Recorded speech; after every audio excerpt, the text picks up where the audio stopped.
Here's how to get rid of stink bugs on your tomatoes.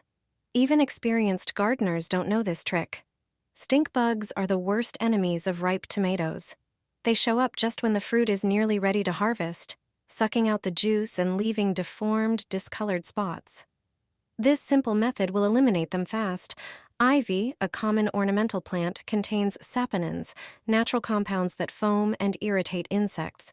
That makes it a great natural repellent for stink bugs and other pests. You'll need about 10 ivy leaves. Cut them into smaller pieces and place them in a tall container. Pour in about 1 quart of very warm water.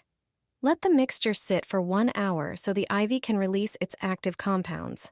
After that, pour the liquid into a bottle.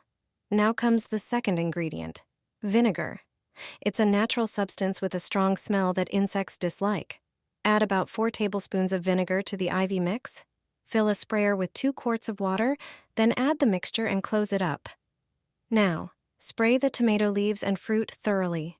Use the spray every few days during the summer season. This method acts as a natural shield for your plants.